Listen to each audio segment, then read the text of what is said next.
بسم اللہ الرحمن الرحیم اللہم صلی علی سیدنا و مولانا محمد بارک وسلم صلاۃ و سلاما علیک یا رسول اللہ صلی اللہ تعالی علیہ وآلہ وسلم۔ تفسیر کے سلسلے میں سورہ بقرہ کی آیت نمبر 100۔ اس آیت میں اللہ رب العزت ارشاد فرما رہا ہے، اوَكُلَّمَا عَاهَدُوا عَهْدًا نَبَذَهُ فَرِيقٌ مِّنْهُمْ،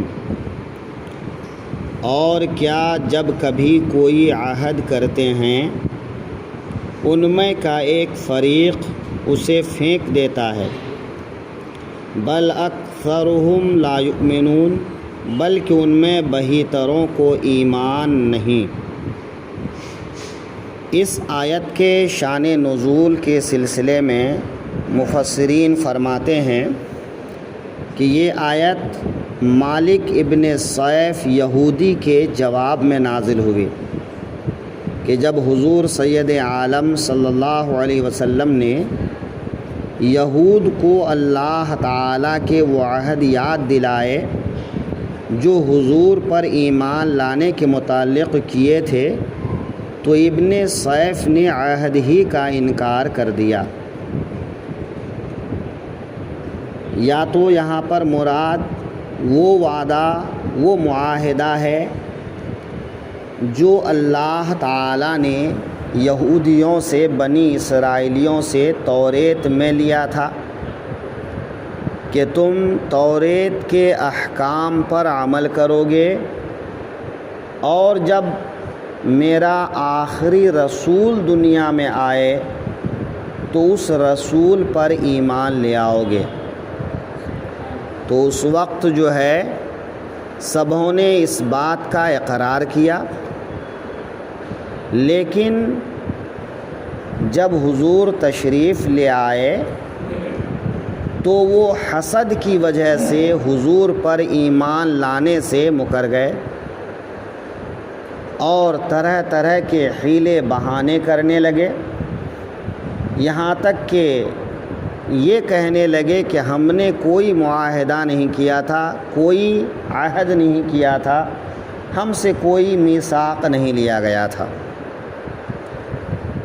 یا پھر یہ کہ حضرت موسیٰ علیہ الصلاۃ والتسلیم نے جو عہد لیا تھا بنی اسرائیلیوں سے، اس عہد کا ذکر ہے کہ اس عہد سے لوگ انکار کرنے لگ گئے۔ یا پھر یہ مراد ہے کہ جب حضور سرور کائنات صلی اللہ علیہ وسلم مدینہ شریف تشریف لائے تو اس وقت حالات مسلمانوں کے حق میں بڑے نازک تھے کہ مکہ میں مشرکین مسلمانوں پر اتنے مظالم کیے تھے کہ مکہ میں رہنا ممکن نہیں تھا۔ تو پہلے حضور نے حبشہ کی طرف ہجرت کرنے کا حکم دیا،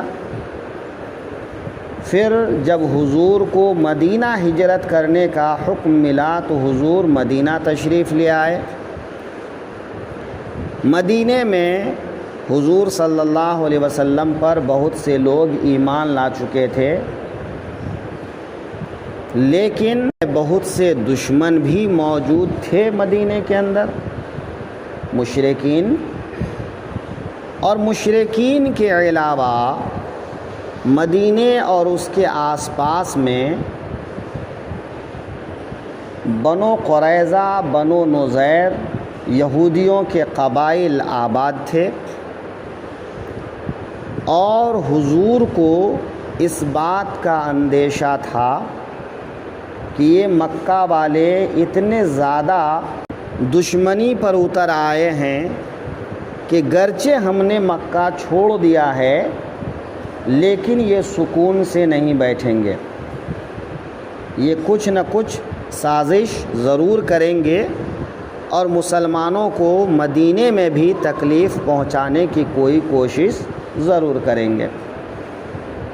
لہٰذا حضور نے حالات کے نزاکت کو دیکھتے ہوئے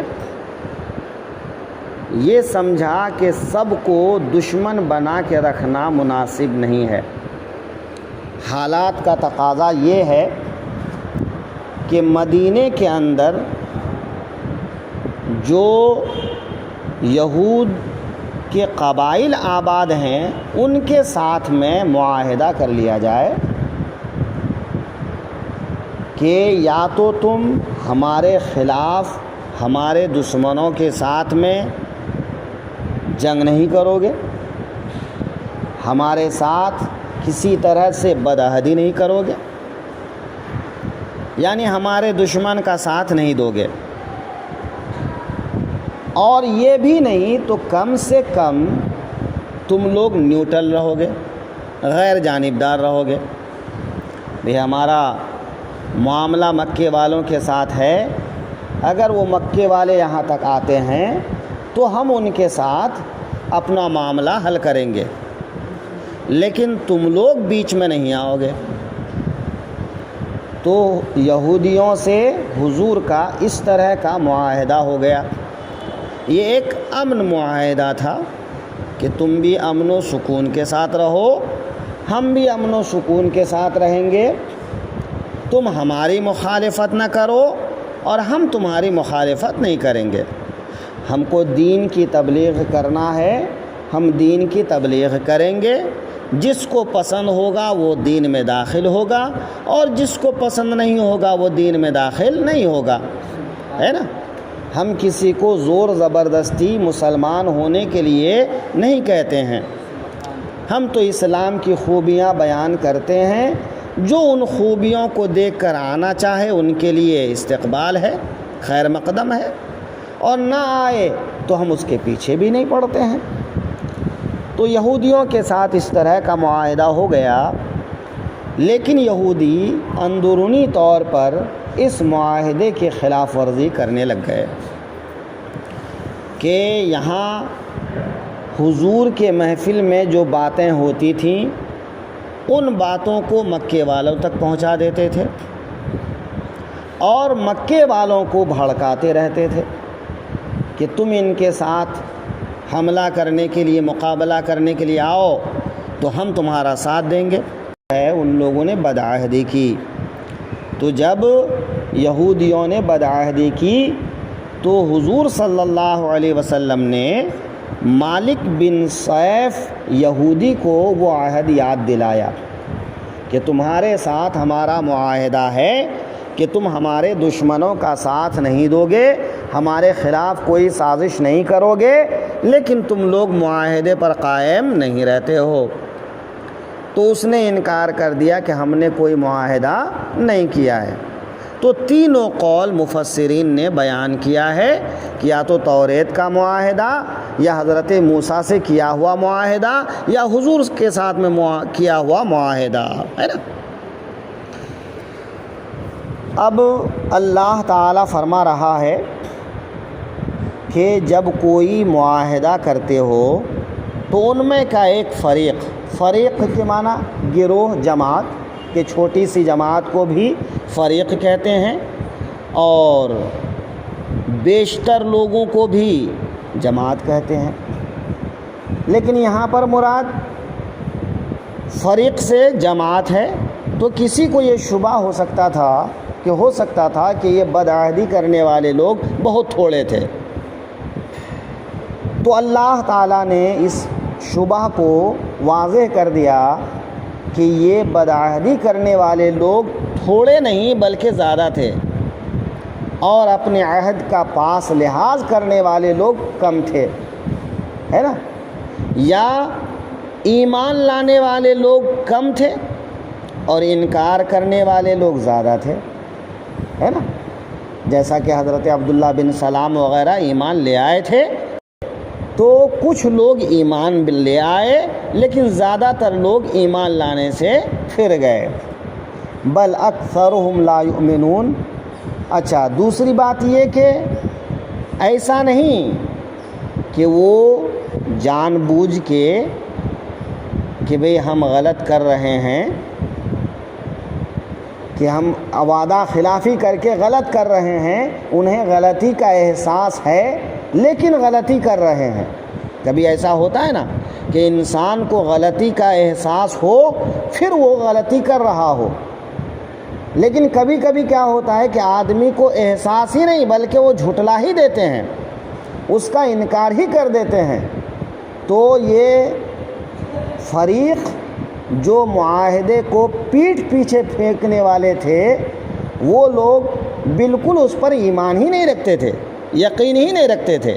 اللہ تعالیٰ کیا فرماتا ہے؟ بل اکثرہم لا یؤمنون، بلکہ ان میں اکثر لوگ اس بات پر یقین ہی نہیں رکھتے تھے، ایمان ہی نہیں رکھتے تھے۔ یہ بڑا جرم ہے، سمجھے کہ نہیں؟ اچھا، دوسری بات کہ نبذہ فریق منہم، تو نبذہ اسے پھینک دیتے تھے۔ کدھر پھینک دیتے تھے؟ پیٹھ پیچھے، کہ اگر کوئی چیز دائیں یا بائیں پھینکا جائے تو تھوڑی بہت تو نظر آتی ہے کہ بھئی آنکھوں کے کناروں سے کچھ دور تک جو ہے کناروں میں دائیں بائیں نظر آ جاتا ہے، لیکن جب کوئی چیز پیٹھ پیچھے ہو تو وہ چیز بالکل بھی نظر نہیں آتی ہے۔ تو ان یہودیوں کا معاملہ ایسا ہی تھا کہ وہ ان وعدوں کو، ان میثاق کو پیٹھ پیچھے پھینک دیتے تھے، یعنی اس کی طرف ذرا بھی توجہ نہیں دیتے تھے۔ تو اللہ تعالیٰ نے اس آیت میں بھی بنی اسرائیل کی ایک بدعہدی کو اجاگر کیا ہے اور لوگوں کو یہ توجہ دلایا ہے کہ اے لوگو، اگر تم کسی کے ساتھ وعدہ کرو، معاہدہ کرو، تو اس معاہدے کی پاسداری کرو، اس کا لحاظ کرو۔ تم سے بھی قرآن پاک پر عمل کرنے کا وعدہ لیا گیا ہے۔ اے مسلمانوں، تم سے بھی قرآن پاک پر عمل کرنے کا معاہدہ لیا گیا ہے، لیکن آج کتنے مسلمان قرآن پر عمل کرتے ہیں وہ آپ دیکھتے سنتے ہیں۔ اپنے آس پاس نظر دوڑا کے دیکھ لیجئے تو کتنے مسلمان جو ہے قرآن پر عمل کر رہے ہیں، کتنے نماز پڑھتے ہیں، کتنے روزہ رکھتے ہیں، کتنے زکوٰۃ دیتے ہیں، کتنے حج کرتے ہیں، یا پھر کتنے حلال و حرام کی تمیز کرتے ہیں، کتنے ہیں جو سود خواری سے، زنا کاری سے بچتے ہیں، بد نگاہی سے بچتے ہیں، حالانکہ یہ سارے احکام قرآن میں موجود ہیں۔ تو قرآن پاک پر عمل کرنے، رسول پاک کی اتباع کرنے کا وعدہ مسلمانوں سے بھی لیا گیا ہے۔ تو یاد رکھو کہ بنی اسرائیل کے بعد تم آئے تو تمہارے سامنے ان کی برائیاں بیان کیا، لیکن تمہاری برائیاں اگرچہ پچھلی کوئی امت نہیں ہے کہ ان کے سامنے بیان کرے، بروز محشر تو اجاگر ہو جائے گا۔ بھئی بروز محشر ہر کسی کو اپنے کیے کا حساب دینا ہوگا، اور وہاں پر تمام اولین و آخرین موجود ہوں گے، ہے کہ نہیں؟ قرآن پاک میں اللہ تعالیٰ نے ارشاد فرمایا وَنَضَعُ الْمَوَازِينَ الْقِسْطَ لِيَوْمِ الْقِيَامَةِ، کہ ہم قیامت کے دن انصاف کا ترازو رکھیں گے۔ تو جب انصاف کا ترازو رکھا جائے گا، اعمال تولے جائیں گے، تو وہاں سب کچھ ظاہر ہو جائے گا۔